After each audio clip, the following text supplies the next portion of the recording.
It started with a shirt. Not a fight, not a phone call, not even some loud argument. Just a shirt. A white blouse, to be specific. Lauren's. I'd seen her wear it a dozen times, mostly for work meetings or Sunday brunches when she wanted to look polished but casual. She always ironed it perfectly, always hung it in that same spot on the back of our bathroom door when it needed airing out. I'd walked past that shirt so many times it was practically invisible to me. Until that night, I came home earlier than usual around 6:15. The IT department at the office had finally pulled the plug on that dreaded back-end update, and our team lead told us to call it a day. I figured I'd swing by the Thai place Lauren liked, the one with the peanut curry sauce she always asked extra rice for, and surprise her. Just something simple, thoughtful. I hadn't done anything spontaneous in a while. Maybe that's what stings the most, looking back, that I walked in with good intentions. That I was still trying. The house was quiet when I stepped inside. No music playing. No TV on in the background. Just the faint hum of the fridge and the ticking sound of the thermostat kicking on. I put the food on the counter and kicked off my shoes, calling out her name once. No answer. Her car was in the driveway, so I figured she was either in the shower or on one of her marathon FaceTime calls with her sister. Then I saw it. That blouse, the white one with the tiny black buttons down the sleeves hanging off the bathroom door frame. Not unusual in itself. But what stopped me in my tracks was the collar. More specifically, the smudge. A faint but unmistakable reddish smudge on the left collar point. It wasn't smeared in some accidental way either, not like food or dirt. It looked deliberate. Like lips had pressed there. A kiss. At first, I told myself it was nothing. Just a stain. Sauce, maybe? I even leaned in, tried to sniff it. There was a faint scent, not perfume, not food, more like something cosmetic. Waxy. Synthetic. Lipstick. Lauren didn't wear lipstick. Not that shade anyway. Her makeup routine was light, maybe a peach gloss or something muted for work meetings. This was darker, a red berry or cranberry tone. Bold? Not her. I stood there for a full minute, staring at that collar like it was going to blink or rearrange itself into something less suspicious. But it didn't. It just hung there, perfectly still, quiet, damning. I didn't say anything when she came home. I watched her walk through the front door, keys jangling in her hand, her work tote slung over one shoulder. She smiled when she saw the takeout boxes, kissed me on the cheek, a quick, absent-minded kind of kiss, and mumbled something about her day being nonstop. Then she went to the bedroom to change. A few minutes later, I followed. She had already kicked off her heels and was pulling on a hoodie over yoga pants. Casual. Like she hadn't just dropped a grenade into our bathroom and walked away whistling. I cleared my throat and pointed toward the door. Hey, what's with your blouse? She looked at me blankly. What about it? The red on the collar, I said, watching her closely. Looks like lipstick. She turned her head slightly as if trying to recall which blouse I meant, then gave a soft, oh. Like it had just occurred to her. Riley borrowed it last week for a lunch thing, she said. Probably got makeup on it. I haven't had time to wash it out. Her tone was so breezy I almost believed her. Almost? Riley. Of course. Her 20-something coworker with the contour palette obsession and the mile-long Instagram captions. Always tagging Lauren in memes, reels, stories. She came up in conversations a lot. Riley said this, Riley tried that product, Riley made me laugh so hard I cried. I didn't dislike her exactly, but I couldn't pretend I wasn't a little tired of hearing her name. Still, I nodded. Makes sense, I said. And it did, or it could. If I wanted it to. And for about 30 seconds I let myself want it to. But something about the way she answered didn't sit right. Not just the words, the way she said them. Casual, almost too casual. Like she'd practiced it.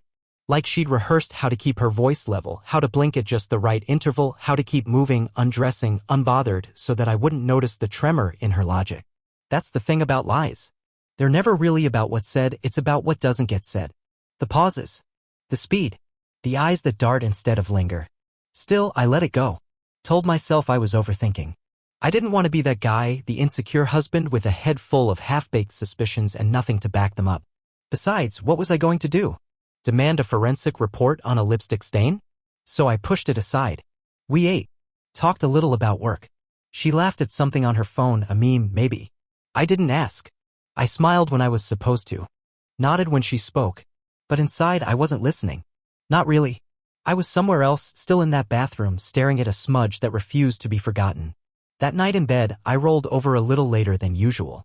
Lauren was already asleep or pretending to be. She lay facing the window, her breathing steady, one arm curled under her pillow.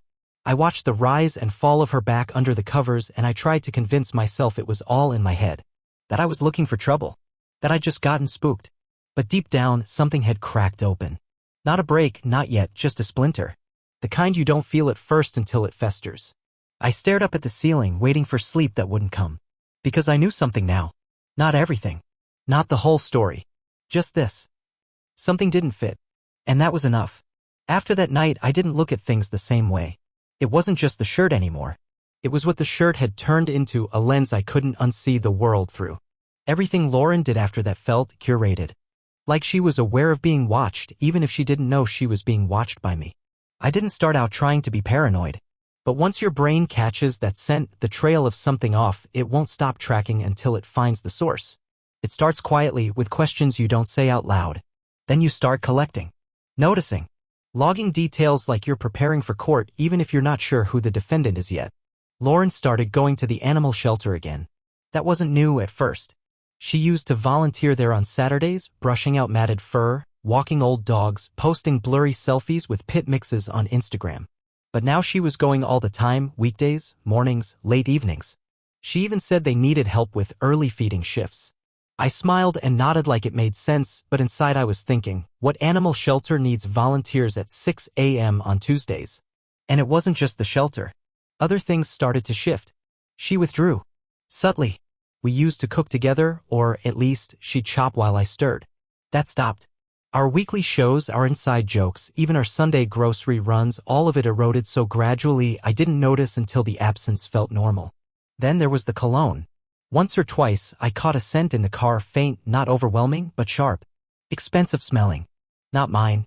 At first, I thought maybe it was a sample from one of her magazines or something sprayed near her at work. But the second time I noticed it, the windows were up and the scent was fresh. Lingering. Not like something accidental. I waited for her to explain. She didn't. And I didn't ask. Not yet. Instead, I started making mental notes. The first time she came back from the shelter and went straight to the shower without a word. The second phone I saw peeking out from her tote, not the one I knew the lock code to, not the one on our family plan. She told me once it was for work friends and social stuff. Said it like it was no big deal, like lots of people had two phones. Maybe they do. But Lauren didn't work in tech or sales. She worked in HR. One morning, I woke up to find her already gone. No note. No sound. I checked the time, 5:52 a.m. She texted me around 7, feeding shift. Sorry, didn't want to wake you. That night, she dropped her shoes by the door and mentioned how many dogs had been surrendered over the weekend. I nodded, but all I could think about was how clean she looked. Like she hadn't been at a kennel at all. No mud on her leggings. No loose hairs clinging to her hoodie. Not even the smell of bleach or wet fur. Another morning, I decided to test a theory. I set an early alarm and watched her get ready. She didn't know I was awake. I kept still, breathing slow. She tiptoed through the room, slipped on her tightest workout gear, the set I'd only seen her wear once before. She took both phones, one stashed in the hoodie pocket. By the time she closed the front door behind her, I was already sitting up, heart hammering. 2 hours later, she came home with a smoothie and a stretch in her voice. Said she'd done a long loop through the park and added yoga after. I looked at her, flushed, hair damp at the roots, and for a second I almost believed her. Until I saw the smudge of foundation on the inside of her hoodie. Fresh. Like it had been reapplied in a hurry. It wasn't a coincidence. Not anymore. I wasn't imagining things, I was watching a performance. She smiled at her phone more often now. The kind of smile that used to be for me, soft at the corners, private. Now she gave it to a screen, one she always angled away when I walked in the room. The second phone. The one I wasn't supposed to see. I wanted to confront her. God, I wanted to. But what was I going to say? I think your hoodie smells like someone else's cologne? You smiled at a text too much? No. I needed more. I needed to be sure. That's when I started keeping a log. Just a private note on my phone, hidden under a boring-sounding app name. Every shift, every early morning, every silent return. I wrote down the times, the changes in routine, the outfits that didn't make sense. I even started tracking her mood, when she was distant, when she was overly cheerful. And I started looking at our shared calendar differently. It used to just be meal plans and birthdays, but now I saw it as a map, a cover story. Each shelter visit or coffee with Jess got a side glance. I double-checked her locations when I could. Watched for gaps. One day, she said she was grabbing dinner with her sister, a standing plan they used to do once a month. I called her sister an hour in just to say hi. She picked up and said, "Lauren? Isn't she with you?" That was the moment it stopped being theory. I thanked her quickly, hung up, and sat there at the kitchen table, the silence roaring around me like wind through a canyon. She got home late, said they lost track of time, hugged me, kissed me on the cheek, asked if I'd eaten. I nodded, didn't say anything, but I knew. She wasn't just lying. She was getting better at it. And that realization, more than the smudge on the shirt, more than the hidden phone, that's what changed me. She wasn't hesitating anymore. She wasn't slipping up. She was methodical. She was rehearsed. And if she was rehearsed, then this wasn't a one-time thing. This was a routine. It happened on a Wednesday night, one of those evenings that feels stretched too thin, where everything is quiet but heavy. Lauren had left in a rush, claiming she was late for a strategy meeting at the shelter. She even threw on a branded volunteer hoodie and tied her hair back like she was preparing to walk a dozen dogs into battle. I watched her go without saying anything, but I took note of every detail: the makeup, the perfume, the second phone casually dropped into her tote like it had always been there. 2 hours passed. Then 3. The house was still, and I was restless, not angry, not anxious, just numb. I paced a little, microwaved leftover curry I didn't want, then ended up sitting in the living room with the TV on mute and the glow from her laptop lighting up the far end of the dining table. She'd left it charging. Unattended. No password prompt. Just the dim screen saver bouncing around, that cheap stock animation she'd never bothered to change. I didn't mean to open it. At least, that's what I told myself. But when I touched the trackpad and the screen woke up without hesitation, something in me clicked. It wasn't rage. It wasn't even fear. It was curiosity with teeth, the kind that doesn't stop once it smells blood. Her messages were right there. Not her usual text app, the one I knew she used for family, coworkers, me. This was on a third-party app one didn't recognize immediately. But once I clicked it open, the icon turned familiar. It was encrypted, a messaging app known for privacy. And the conversation at the top of the list was with someone named Logan Yellowheart. My stomach sank. I didn't even know a Logan. The first thing I saw was a photo. A selfie. Lauren in the passenger seat of a car I didn't recognize, sunlight catching her hair just right. She was smiling, not the forced, camera-ready grin I'd seen in social media posts, but something looser. Warmer. Almost shy. Below it, Logan had commented, "You're unreal. How did I get this lucky?" She replied with a winking emoji, and better not forget it. My hands tightened on the sides of the laptop. I kept scrolling. The messages were constant, daily, sometimes hourly. A mix of texts and photos. Inside jokes. Snippets from inside hotel rooms, a bar, what looked like a boat, and not just any boat. A yacht, judging by the backdrop. There were references to things I'd never heard about. A weekend in Bayside. A private wine tasting. Talks about which days were best for sneaking away without arousing suspicion. And then, the kicker, a message from Lauren that read, "He's still so clueless. I even wore the same hoodie today I wore last time. Didn't notice a thing. I almost feel bad." Almost. I stared at that message for a long time. I read it again. Then again. I didn't feel anything at first. No burst of rage. No need to throw things. Just a cold, seizing silence inside my chest. I kept reading. And with every message, every photo, every timestamp, the truth became harder to deny. This wasn't some fleeting flirtation. It wasn't emotional weakness. It wasn't a moment of confusion. It was structured. Routine. It was a parallel life she'd built, detail by detail, lie by lie, all while living under the same roof as me. One photo showed them in a hotel room. Lauren sat on the bed in pajama shorts and a tank top, legs crossed under her, smiling like she'd found the best place on earth. Logan was holding the camera. Behind them, a dinner tray sat on the nightstand, 2 empty glasses, the remains of a shared dessert. Timestamp? Same weekend she'd claimed to be at a conference out of state. They had codes. Phrases like, picking up the blankets, or checking the leash, to refer to their meetups. She even had a folder in her photos labeled work notes. But inside were cropped screensh *TS and snapsh *TS of Logan's face. His chest. His hand gripping hers across different surfaces. There was nothing subtle about any of it. I copied the entire message thread. Every photo. Every scrap of metadata. I didn't even know what I was going to do with it yet. But I needed it. I needed the truth somewhere that couldn't be deleted with a swipe. When she came home that night, I was already back on the couch. The TV glowing with late-night reruns I couldn't follow. She walked in humming softly. I could hear her kick off her shoes in the hallway, drop her bag. She paused when she saw me still up, but quickly recovered. "You're up late," she said, brushing a hand through her hair.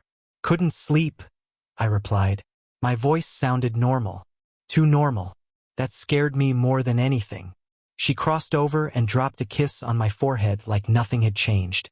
"I'm gonna shower," she said, already halfway down the hall. I nodded and watched her go. She had no idea. Not yet. But I did. And that changed everything. I didn't scream. I didn't throw her things out the window or punch a wall or storm into the bathroom demanding explanations. I didn't do any of that. Instead, I closed the laptop, set it back where I found it, and turned off the TV. Then I went upstairs, brushed my teeth, and slid into bed beside her like it was just another night. That was the first moment I realized how far gone I really was. Not just from the marriage, but from the person I used to be. The man who would have reacted on impulse, who would have chased answers with fire in his voice. That man would have confronted her the moment he saw the name Logan. But me, I was ice now, quiet, still, strategic. She stirred as I climbed under the blanket. "You okay?" she mumbled, already half asleep. "Yeah," I said, "just tired." And I was, but not the kind of tired that sleep could fix. The next day I started preparing. Not for a confrontation, but for extraction. First, I contacted a lawyer. A quiet firm. No billboards, no loud promises. Just a small office downtown recommended by a friend who'd gone through something similar. I told them what I'd found. Asked what I needed to do to protect myself. They asked if I had evidence. I said yes. I had *TS, downloads, timestamps, travel receipts. A digital blueprint of betrayal. They explained my options. Infidelity didn't guarantee anything, but it gave leverage. More importantly, it gave clarity. There was no maybe. No working through it. I wasn't here to repair what she'd destroyed. I was here to make sure I didn't go down with it. That night, I created backups. One copy on a cloud drive under a private email. One on a flash drive I kept in the glove box. I printed a few of the more damning *TS, nothing explicit but enough to make the point, and locked them in my desk at work. Then I started locking her out. Subtly at first. I changed the passwords on our shared accounts, Netflix, Amazon, bank logins. At first, I pretended it was a glitch. Weird, right? Must be the app. She shrugged. Didn't think much of it. I opened a new checking account in my name only and quietly began transferring small amounts of money out of our joint one. Just enough that she wouldn't notice right away. $150 here, $200 there. Labeled as house savings or utility rollover. It added up fast. Then came the mail. I set up a private forwarding service to a P.O. box across town. All new documents, bills, tax forms, credit statements would go there from now on. She didn't notice. She barely even checked the mailbox anymore. Next, I removed her name from the emergency contact forms at my job. I replaced her with my brother. Changed the beneficiary on my life insurance. Updated the contact on Kaylee's school profile. Piece by piece, I was cutting the cord. She was still smiling at her phone. Still vanishing for volunteer shifts or coffee runs. Still laughing at nothing in particular when she thought I wasn't listening. Every time she lied, I smiled back. I let her think she was winning. Let her think she was smarter than me. She had no idea she was losing by the minute. One night, I casually brought up the idea of us going away for a weekend. Just a little test. She blinked. "Oh," she said, "that sounds nice. But I think the shelter's short-staffed through the end of the month." "Of course," I said, nodding like that made perfect sense. "Maybe next time." She kissed me on the cheek. "You're sweet. We'll plan something soon." I watched her walk away, phone already in hand, thumbs tapping out her next alibi. She didn't suspect a thing. A few days later, she left her second phone charging in the kitchen. Not unusual, she always kept it face down, always guarded it like it was an extension of her hand. But that night she must have been tired. Or sloppy. The phone buzzed once. Then again. I flipped it over. "Logan, hotels confirmed for Friday. Same room. You bring the wine, I'll bring everything else," winking face. Then, right below it. Logan, he's still in the dark? This is getting almost too easy. That word again, easy. They kept underestimating me. Both of them. That night, Lauren came home late. Told me a dog had gone missing at the shelter and they'd spent hours searching for it. She even made up a name for the dog. Toby. She said it like she cared. I nodded. That's awful, I said. Hope he turns up. She smiled, kissed me on the forehead. Thanks for being patient with me lately. I looked her right in the eyes and said, of course. I meant it. I was patient. But patience wasn't forgiveness. It was planning. I had enough evidence. I could have ended it then and there, called her out, dumped the screensh *TS on the table, walked away. But I didn't. It wasn't about revenge. It wasn't even about anger anymore. I just needed to see her choose it. One last time. Without the shadows. No misinterpretation, no backpedaling. I needed the moment where she walked into the fire believing I was blind. So I built one. It started with a burner phone. Prepaid. Untraceable. I set up a fake number and used it to create a new profile on the same encrypted messaging app she used with Logan. I crafted the profile with just enough to match his tone, short messages, a few misspellings, a little charm. Then I waited. It didn't take long. I messaged, missed you last time. Still thinking about that wine you spilled on me. Want a do-over? She replied less than 20 minutes later. Lauren, where's the do-over happening? I told her I'd booked a room. Gave her the address of a local hotel, nothing too fancy, but not cheap either. Just anonymous enough. I picked a Friday night. Told her I couldn't wait to see her. She asked if it was safe. I played it cool. Said I'd taken care of everything. No cameras, no check-in under real names. I even sent her a fake screensh *T of a reservation confirmation under Logan's name. I'd edited the image with a free template online. She said yes. No hesitation. No, I need to check my schedule. No mention of me. Just, tell me the room number when it's set. Can't wait, kiss mark. And there it was. Her decision. Her choice, pure and unfiltered. She didn't just fall into this. She dove. That Friday I made arrangements. I booked the actual room in my own name but under a corporate card I controlled. I notified hotel security in advance, told them I was investigating potential infidelity and needed footage. They didn't argue. They'd seen worse. Then I checked in, took a photo of the key card on the nightstand and texted her, room 318. Doors open. See you soon. I left the door unlocked, lights dimmed, and walked out 10 minutes before she was scheduled to arrive. I took the elevator down, left the hotel, and circled around the back lot to watch from the car. At 7:41 p.m. she arrived. She wore the same deep green jacket she claimed to have lost last month. Hair tied back, lips slightly tinted, heels clicking against the tile inside the lobby. She checked her phone once, the burner number, smiled softly to herself, then headed to the elevators. I watched her disappear behind the closing doors. The next morning I went back. The staff had already archived the footage. I sat in the hotel's back office with a security manager named Dave who barely blinked as we scrubbed through the timestamps. There she was. Lauren entering room 318 at 7:45 p.m. She didn't leave until 6:12 a.m. No one else entered or exited that room all night. Just her. That was enough for me. I didn't need to know what happened in there. I'd baited the hook, set the trap, and she'd walked in with open eyes. Not just once. This wasn't a single misstep or some long-buried crisis of identity. This was a pattern. And she had just confirmed it. I went home that morning and didn't speak a word to her when she returned. She walked in just before 7 a.m., hair damp from a shower taken somewhere else, her eyes blinking from the early light. She mumbled something about an early shelter shift, then asked if I wanted coffee. I said I was good, then asked if she'd be home that evening. She nodded, yawning. Should be. I told her I might need help organizing some boxes. Thinking of doing a closet purge, I added. She smiled. Sounds productive. I smiled back. By that evening, every trace of her was gone from our bedroom. I worked silently while she napped on the couch, packing her drawers, stripping the bed, removing framed photos from the nightstand. I put everything into 2 clean boxes, one labeled bedroom, the other closet. No yelling. No damage. Just cold, mechanical removal.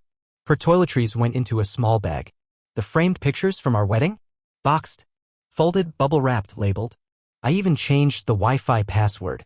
When she woke up later and stretched her arms over her head, yawning, I asked her how her nap was. She said it helped. I said that was good. I didn't mention the boxes. Not yet.